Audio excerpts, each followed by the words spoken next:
Welcome to the Self-Belief and Influence podcast, where we talk with people who have great influence in the Metro Detroit business community. We discuss all aspects of their journey, including the moments where they have had to draw deeply on their self-belief and inner drive to achieve their vision. My name is Keith Baldwin, and my co-host is Nathan Hardecki, and our podcast is sponsored by Regal Payments and Push Media. These conversations with our diverse guests will potentially make you re-examine your ideas about people, business, and life in general. Here's a taste of what's coming up today. I have this desire for people to be successful. You can't want it for them more than they want it for themselves. Sometimes I just can't help myself, and sometimes that's to a fault. And, I go back, I know we talk culture a lot, but not everybody fits our culture. And sometimes you think they're going to fit the culture, and they don't. And you think you can teach and coach and educate and get them to kind of see the light, if you will. And not everybody always does. Let's explore and scrutinize together as we unlock the mind of today's guest to provide you with inspiration and tangible takeaways that you can choose to apply in your life. Today's guest is Thad Szott. I'm really excited to be speaking with Thad today. Welcome, Thad. Thank you, Keith. Good to be here. Thanks. And for those of you that don't know Thad, he has 5 dealerships in the Metro Detroit area. He's president of the Detroit North American International Auto Show. He also has a family, wife Robin, 3 kids, and 4 animals, typically 4 dogs, but I've been informed the latest status is 3 dogs, 1 cat now. Yeah, 3 dogs and 1 cat currently. And the cat fit in quite well. I actually have a grand cat, too, that's living in our house right now. So right now we have 5 animals in the household. A grand cat. Yeah. I've heard that term before. Our daughter has a cat. She went to Michigan State and she wanted a cat. So now you know the rest of the story. Wow. I mean, we could do the whole podcast about your animals, but we'll get there. Well, there's so many places I could start with you, but I do want to talk about kind of your attitude and how you run your businesses, and then we'll talk about the genesis of them as well. I know you're quite purpose-driven about a lot of things, and purpose has been described as the yearning to do what you do in the service of something larger than yourself. So when you go into work each day, whether it's your dealerships, whether it's the auto show, what is your purpose each day as you work? I think I've been blessed with rooting for people and wanting them to be successful, whether that's, working with the auto show team or working with our team at Szott Auto Group or working with my kids. I just have this innate instinct to help others, to help them grow, to help them be successful. And I think that's a big part of our success as well. Now, in your 20s, I know we'll talk about how you started in your dealership.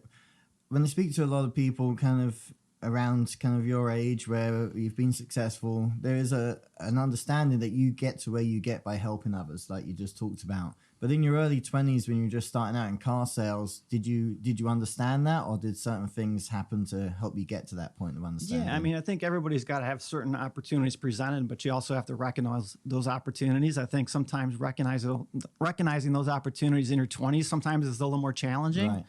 Right. Sometimes they don't, come screaming at the door saying I'm opportunity. They're smaller and a little more quiet. But at the time in my, really going back to my teens, my father was in the car business. He, kind of worked his way up through the chains, and eventually, when I was in college, became a dealer. But prior to that, he was doing the everyday grind of, through the parts department and service department, and got hired by Roger Penske to run his parts department. And Roger really was a big mentor for my dad. And I like to say I'm my mentor's, one link away from Roger Penske. So right. What other incredible mentor could you have as far as being in the car business goes? But so he made his way through the business, and obviously encouraged me to start being part of that. And so when I was 15, I started going in and helping out around the dealership, whether that was painting or cleaning or washing cars and whatnot. And, I'd go in on the weekends and just started learning the business from there. So that was my first opportunity. Of course, at the time, I didn't recognize that. And, as time evolves and life evolves, it gets clearer. Right. I really didn't know that until really post college that's really where I was going to be.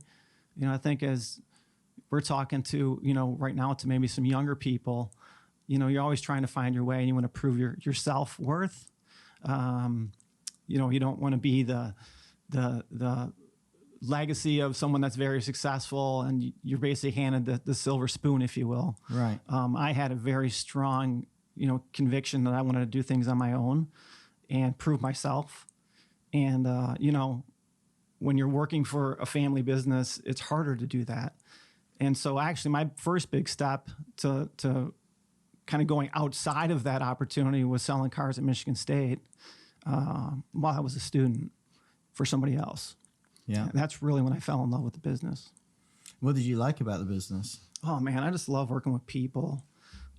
Every day is a very unique day in our industry. Retail is a wild world. Every, car deal is, what we call a snowflake. They're completely different. People have different needs and wants and desires and family setups, and they're different positions in their life, whether they're 20, 30, 40, 50, 60, 70. And so it's just always an interesting concept. And, retail changes really quickly. I mean, we've seen it over the last 20 years, how fast things have changed in retail. And so, you wake up every day and it's a new day and things are evolving and you have to constantly stay on your toes and never get comfortable, which I appreciate. And that's really one of the things I love about the business. Now, I think obviously the car business, like any business, has changed over the years.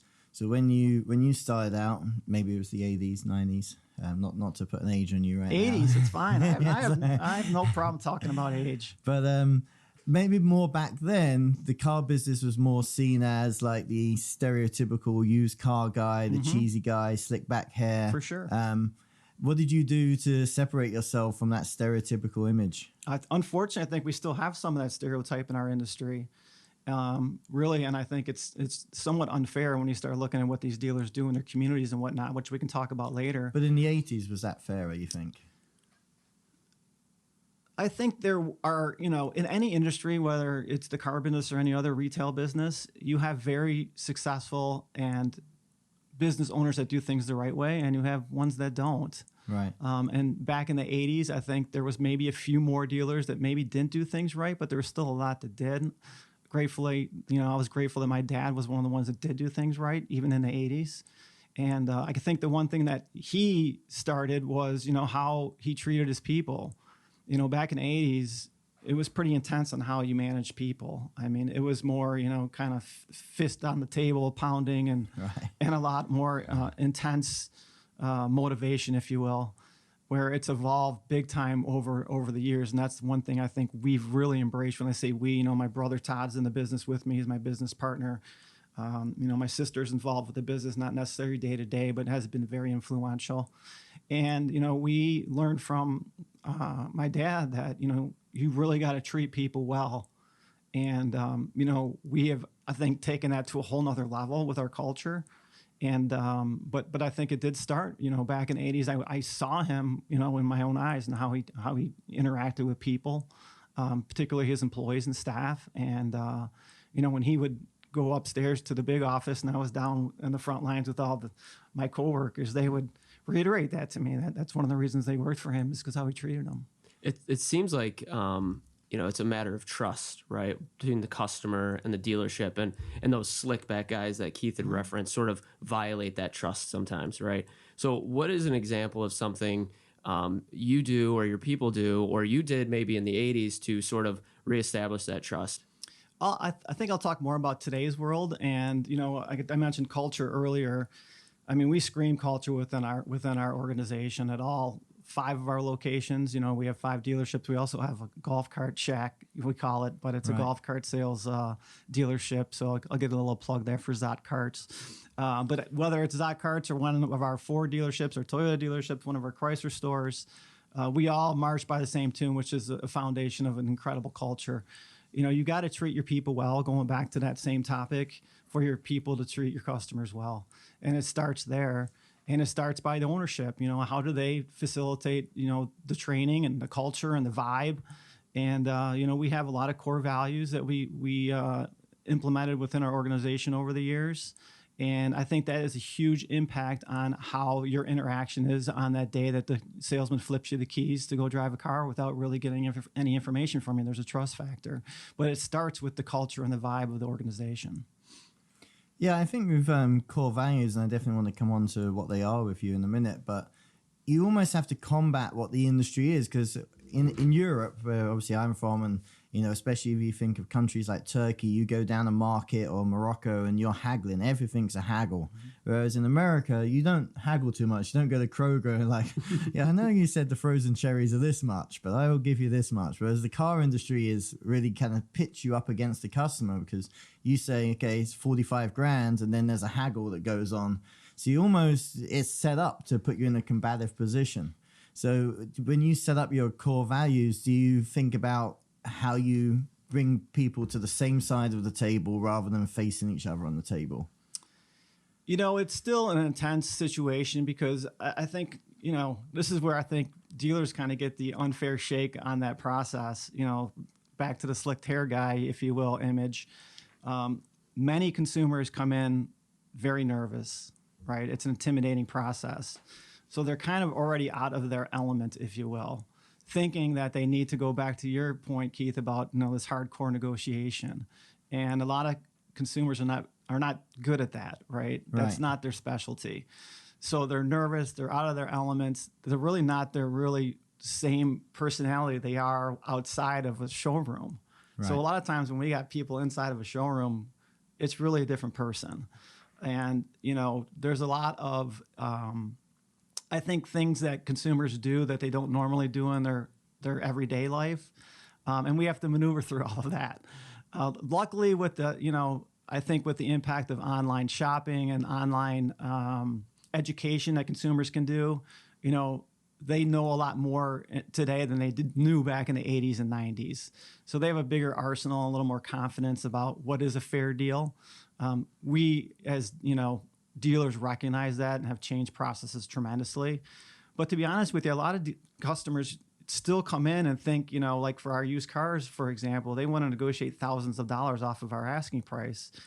But on the flip side, we already know that most people do huge research on the price of the car. That's really the reason they're in our showroom. They've been looking for months. They know the prices of the particular model they're looking at. Let's just say they're looking for a 2015 Jeep Grand Cherokee. They've looked at hundreds of 2015 Jeep Grand Cherokees. They know what they're priced. They know the value. When I say value, a car that has 150,000 miles on it versus one that maybe has 80,000 on it has different values, but the consumers already know that. And the reason that they're at our store now is because they saw our car online, they analyzed it, and they recognize that it has a good value. But we price them that way. And so when we price them that way out of the chute, we're doing the same thing with the market. We're analyzing day supply and a lot of different metrics. But basically what we're doing is we're going to market with our very best price online, because we already know consumers are doing the same thing. And for them to call or come in or hit us up online, we have to be priced very aggressively. But that puts downward pressure on being able to negotiate, right? So, on our used cars, we're almost at fixed pricing. But, we will negotiate, a couple $100 here or whatever to put a deal together. But the perception still from a lot of people is coming in is, they expect us to drop these things $2,000, and we just don't have that type of profit margin. So it creates a very dynamic situation. For the new cars, there's more flexibility typically.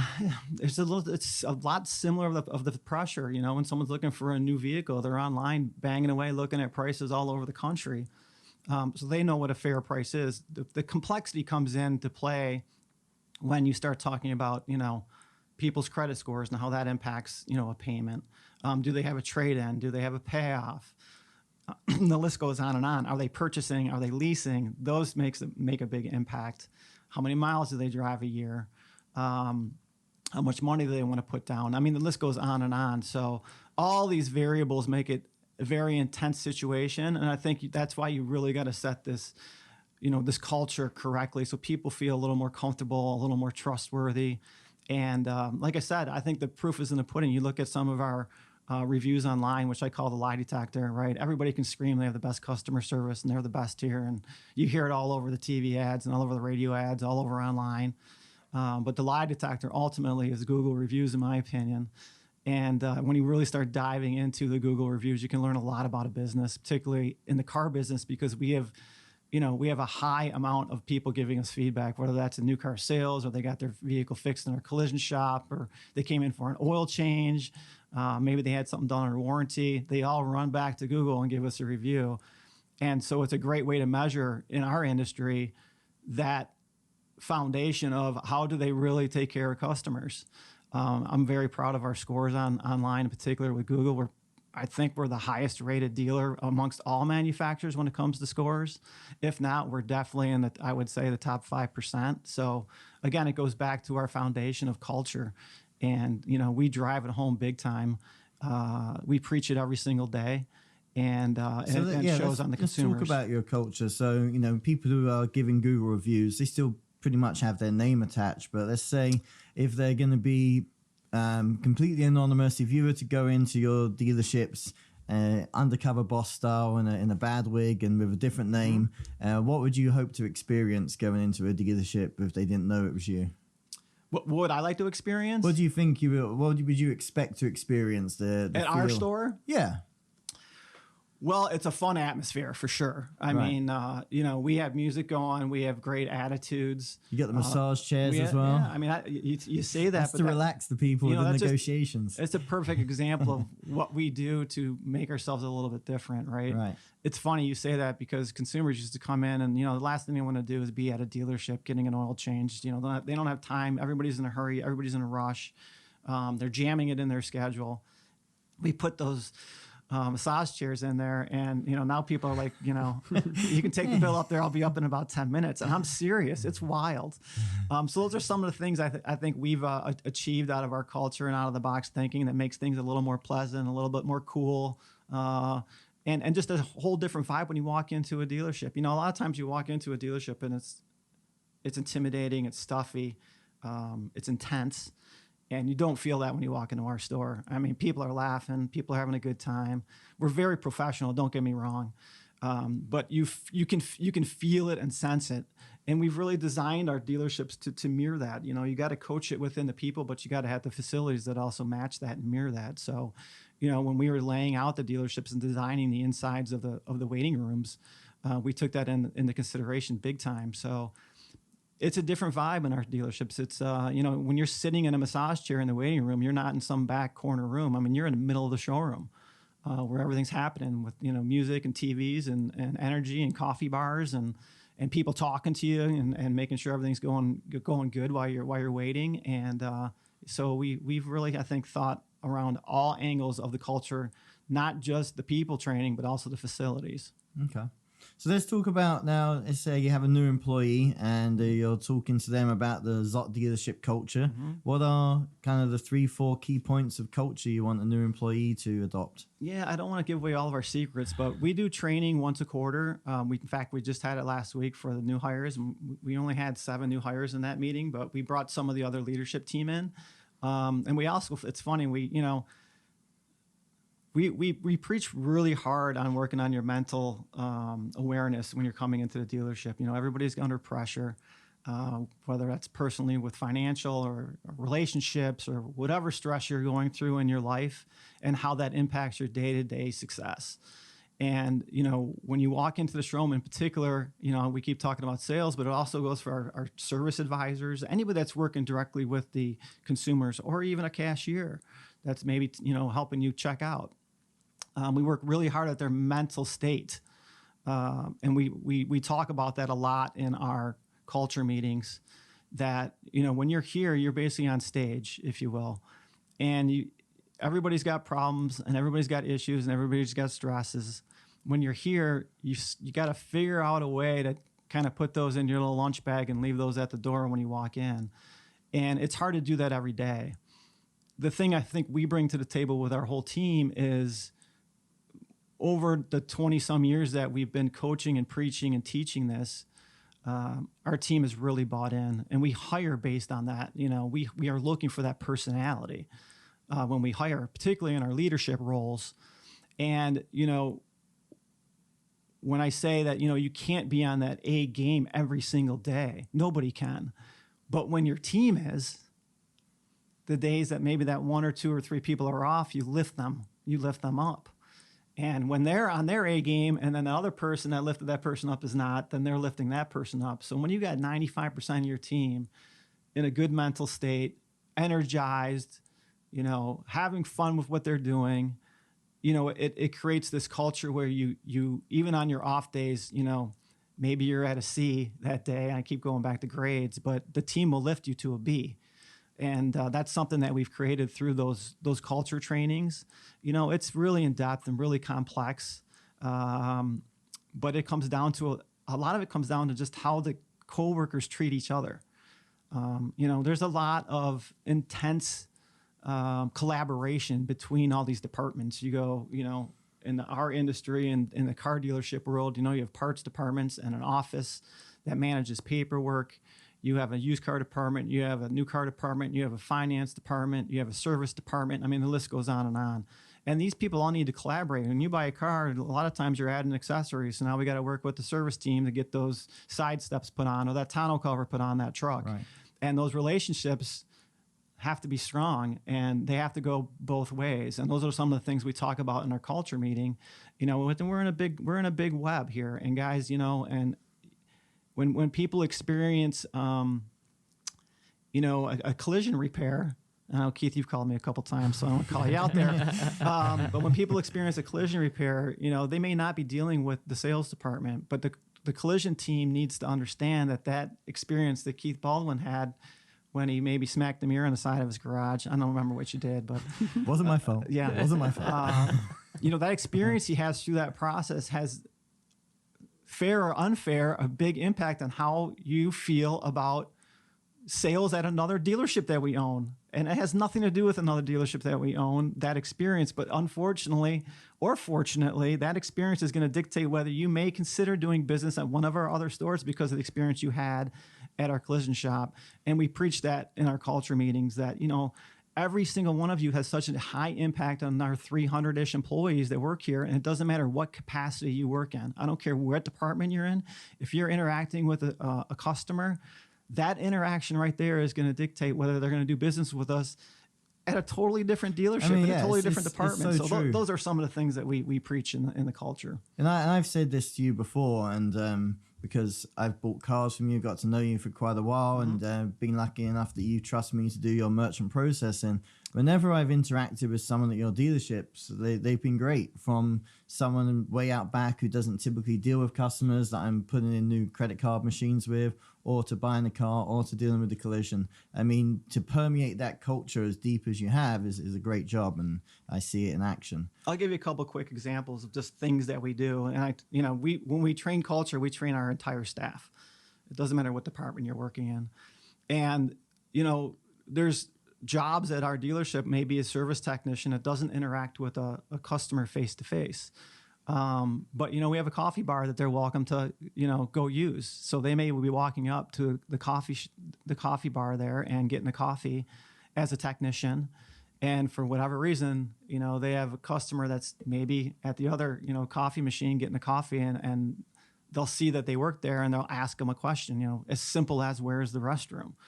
That person needs to escort that person to where the restroom is. I don't care what position you're in. It's drop your coffee and follow me. It's right this way. And things like that, as simple as they seem, it's a buy-in from the staff, and they feel bigger than their job, right? And we have a no pointing rule, right? You can't say that the restroom is down the hall, second door on the left. Just go right around that desk and you'll see the hall that I'm talking about. There's a no pointing rule. You escort people. And the other thing is door service, right? Like we don't like customers opening doors. Right. All the doors should be open for the customers, whether they're walking in from the parking lot, whether they're going from department to department, whether you're taking them out to test drive a vehicle. Always be opening, the doors for the customers. It's just common courtesy. And we say in our culture meetings, oh, by the way, you're allowed to do this with your coworkers. It just kind of builds that relationship that we all need to be successful. So those are just two examples of some of the things that we do within the organization. Yeah, those little details matter. I mean, I remember in the 90s, one of my first jobs, I was working at a supermarket, not dissimilar to Kroger. And I remember one thing I was taught, you don't say, oh yeah, the sugar's on aisle 5, you walk them to aisle 5. And, and I worked at a TGI Fridays, and they had a lot of mantras and culture things back then. And it always sticks with me. I mean, I maybe it's just an older thing. I hate being late, and their motto was, to be early is to be on time. To be on time is to be late. To be late is unacceptable. And it's just, always stuck with me. Some of those things you learn, that these cultures of certain companies that are successful. Now, I know one of your longest term employees is Jeff. He's your right hand guy, I would imagine. What would you think Jeff would say about the reason he stuck with your company so long and why he chooses to work with you? Yeah, we have some very important people at the dealerships. Jeff is obviously very involved with our 3 Chrysler, Jeep, Dodge, Ram facilities. We have a Ford dealership and a Toyota dealership that we have other right-hand people for as well. But Jeff certainly is an intrinsic part of the Chrysler locations. And, I think, Jeff is a person that was very hungry for more, right? He wanted more responsibility. He wanted more trust. He wanted more decision-making power. And over time, we've empowered him to be able to do that and take advantage of those opportunities. And we just have a great relationship. It's funny because I'll ask him for something as simple as maybe a forecast, and he'll text it to me on day one. We're kind of a month-to-month business, so on the first of every month, we're jotting down where we're going for the month and analyzing new programs and what we need to do from market share perspectives, et cetera. And he may text it to me, and then we meet with my directors. I meet with them once a week. And sometimes the way those months fall, it might be a few days that go by before I go back and summarize our forecast on paper to review it with them on the first time we review it. And I'm like, oh, I know he texted to me. And then I'm like, okay, well, it was only 2 days ago. But then I look at our text thread and it's like, dude, I can't even find this thing. It's like a million text messages back. So we're constantly in communication, whether it's an example like that or just what's going on with you just family. Allow them opportunities to grow in your organization. Yeah, I mean, we have totally, given him a big opportunity, but he's taken advantage of them too. And we've together, I think we've learned that trust factor. He thinks a lot like we do when it comes to culture.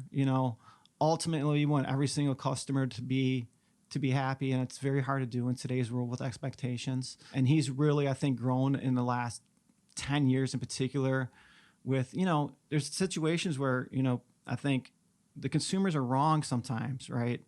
And I don't know how much time we have, but I can give you a story if you want to hear it. Sure. We recently had a customer that came in, and she totaled her car out. She, I think, was probably in her late 50s, and she was looking at a Grand Cherokee.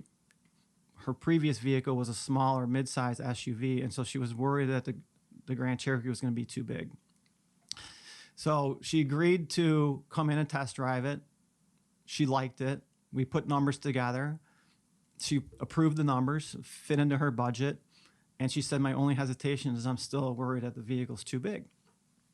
So we said, well, why don't you take it home for the night and drive it all day tomorrow, take it out to some errands and see if it's right. That turned into a 3-day test drive because we were working with the customer. On day 3, she calls us back and says, I'm cool with this. I took it to the grocery store. I can park it. I'm fine with it. Comes in, does the paperwork, takes the car. We process the car, meaning, we send it to the Secretary of State, get it titled, et cetera, send her loan in to get her payments going. And a week later, she calls us back and said, it's too big. I can't do it. I can't drive this car. I don't feel safe. I'm scared.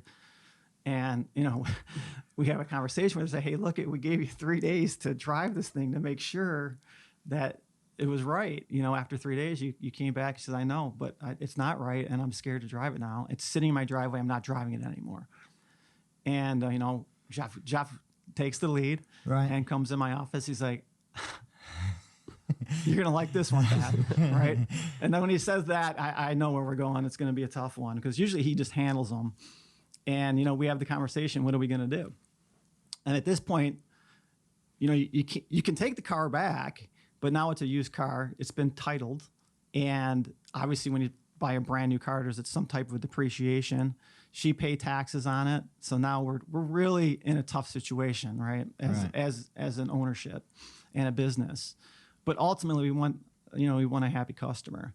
So we put what we call retail money into her trade-in, meaning what's the most we can sell this thing for on a used car lot?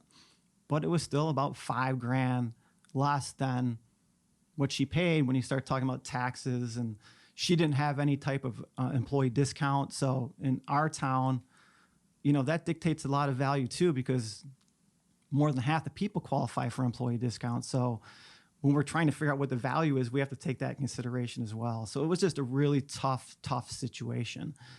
But, like I said to Jeff, you're right, we're right, and she's not.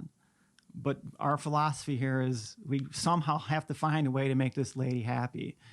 And, so we actually called our contact over to Secretary of State, explained the situation to them. Is there any way to back this title out? Is there anything else we can do with the taxes? And after a few phone calls, there was a situation where we basically got a favor done where they agreed to give us the taxes back if we made the customer whole. So it got us a lot closer to where we needed to be, but still not where we needed to be as a dealership to be whole. And really, we did nothing wrong here. Right. I know this story's going on a little long, and you guys need to move on. But ultimately, no, it's a good example of your commitment to the customer. Yeah. I mean, did the customer appreciate all the loopholes you jumped through? After she raised a lot of cane, she did recognize that I think as a dealer group went above and beyond what any other dealership would have done. We ended up taking the car back. We could not get the title process, so it was a used car. This is all current events. This is within the last 2 weeks. I could give you 100 more. This is just the last week episode. But we took the car back. We got her into whole again. We gave her all of her money back. She's still trying to figure out what she wants to do with the car. Because she made a bad move, so she's super hesitant. She's retired, so it's not like she's driving every day. But yeah, we took the car back and found a way to make it happen. So, those are the situations that I think that we do from a culture standpoint, and that Jeff, back to your conversation with Jeff, that he's really understood over the last 10 years that even when we're right, we're wrong type of a deal. Right. And you have to find a way, a solution. They're not always perfect. But find some type of a way to rectify the situation and make the customer happy. And Jeff is outstanding at that. So over the years, as you've got to not just handling customers, handling staff, and obviously you've developed a relationship with a number of right-hand people. Mm-hmm. Where have you got it wrong? Where have you had maybe too much trust in someone and kept them on, when you maybe should have had a conversation and let them go? Or where somebody maybe quit and you've, on reflection, felt kind of they quit and we could have done something better? Yeah, I think my one personal downfall is that I'm too loyal. I give people too much time because I go back to that instinct that I have this desire for people to be successful. You can't want it for them more than they want it for themselves. Sometimes I just can't help myself, and sometimes that's to a fault. And I go back. I know we talk culture a lot, but not everybody fits our culture. And sometimes you think they're going to fit the culture, and they don't. And you think you can teach and coach and educate and get them to kind of see the light, if you will. And not everybody always does. And we've had a couple employees that were really tough because it took a long time to come to that conclusion. Years, when I say a long time, where we probably should have made a move. I probably should have made a move because it just wasn't a good culture fit. The problem with some of these people is they're very good, right? So if you just look at their data and their results, they're awesome. How does it make sense to part ways with someone that's on the numbers doing fantastic? Right. But you have to recognize that it's hard to put numbers on intangibles, but intangibles are key. I mean, numbers are key. That's what drives everything. That's what keeps the motor running, if you will. And that's what allows us to put 300 paychecks out every week. But when you recognize finally that the person just isn't going to buy into the culture, And a lot of it comes down to, how that particular person is treating other people. And they may be rock stars on the accounting side of the equation, but if they have half your staff twisted because of the way that they treat them, and you're upstairs, having seminars on how we're team oriented and how we treat each other and how our culture is our foundation, and then everybody recognizes that that person isn't part of that culture, it's a very challenging situation. So I think over the years, I've learned to maybe recognize that a little bit quicker. It's still an evolution. So it's a challenging situation. We've had a situation like that with one of our number one salespeople that were at all 5 stores. Person was first in the morning and last out at night. I know we hear that cliche a lot, but literally this person was lived and breathed to work in the car business, just really had that hunger and that work ethic, and customers loved them, but the staff didn't. And the way that he treated the staff got to the point where, we had a couple meetings where we said, are we really going to let this person go? And I got to tell you, the first 2 meetings we came to the conclusion that no, we're not. It's just too valuable. But you get to the 3rd and 4th meeting again saying, is this the right person for our culture? And ultimately you have to make that really tough decision that the culture is more important than one person. And we've had to go through that a couple times. So that's been one of the biggest challenges. I just root for those people. You know, I root for them. I want them to come to the conclusion that, you can still do what you do, but you don't have to treat everybody, like you do. Yeah, I guess one question kind of on that, and you see that in a number of situations, is do you think that they, in a way, although it's not productive, do they need to be antagonistic to the group to be successful as an individual? Is that part of their makeup? Because in all logic, they should recognize, look, you do so well on this part, why can't you just buy into this at least 50% with the others? But it's maybe they're driven by just self-focus that they subconsciously can't treat people well and keep their numbers up, maybe. I mean, some of it's a personality trait, and going back to my comment earlier of how we look for that right personality fit for our culture. I've also interviewed some incredibly talented people and explained our culture to them, and they were like, yeah, I mean, you guys are awesome. You got a great reputation, but, I come from a different environment, and, it's a little more intense, and where I think I'm just a little harder on people than your culture allows. That's how I get results. And they recognize that they can't fit into our culture, which is great because it just doesn't work, and it's not for everybody. But it is a very challenging everyday evolution of getting people to buy into that culture and maintaining it. And you got to work really hard at it. It starts, I think, with leadership and filters to the rest of the crew. But for us, it's our foundation. Yeah, one more question before I move on, because there's so much I want to talk about the auto show. Is if you were to give advice to a new business owner, they're ready to set up the new business. They've got grand ideas about setting their own culture and key values, but we all know it's a lot more challenging in actual doing it than planning it. What would be your one advice for someone to set up a business and implement a culture and the challenges they may face establishing that? Prepare for the people. Right. When I say people, I mean your customers, if you're in retail, and in particular your team that you're hiring and working with. That's the hardest part, I think, of every business. And I think there's a lot of business owners that have great grand ideas that are that have plans to be successful and execute. And then when the people arrive to help execute that, they're not very good at that. And that's a critical, if not the most critical part of a small business, in my opinion, is that relationship and that foundation you set with how things are going to be run with your culture. And you see it when you walk into a lot of corporations. Their mission statement is on the wall, but it doesn't necessarily mirror what is happening out on the stage, right, if you will.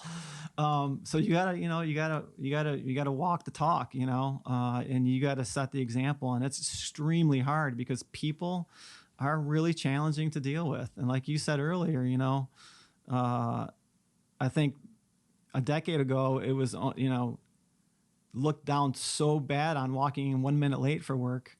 And now with the new culture and the vibe of our, world, I mean, it's almost an entitlement that you can, walk in late and it shouldn't be an issue.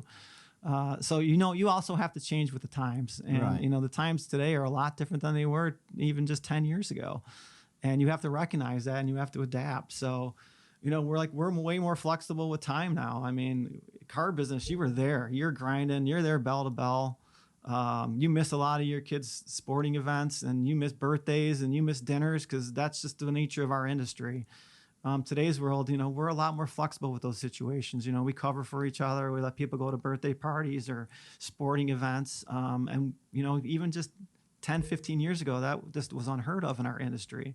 So when you have that culture that we still had 15 years ago, you still have to evolve with it. So, Right. There's an example of something I think that we've taken a different vision on and do our best to help with today's culture. Yeah, I definitely think that's healthy progress. Employees are happier doing that because although there was a certain badge of honor, of pride, of like, I'm building my future, I'm missing this, I'm sacrificing, ultimately, if you can do both, then that's the happy medium. Yeah, it gets complicated because, in our business, we have, a lot of people walking in unplanned. So, someone may be walking in as a customer looking for a car and they've bought 10 cars from you and you're at the little kid's soccer game. So now what? Right. They still want to buy the car. They still want to test drive vehicles. So now what happens? Where before you had to be there and it wasn't an issue. Now you have to have, I guess, coworker to coworker collaboration, if you will, to work that out. Whether they are monetarily helping, because they stepped in, and maybe you're flipping them a few bucks to help, or I got your back for this one. Make sure you get my back on the next one when I'm gone, type of a situation. And every individual likes to work it differently, so we have to be flexible with that too. So again, it's an evolution, and we do our best to adapt to today's society, and you have to be successful.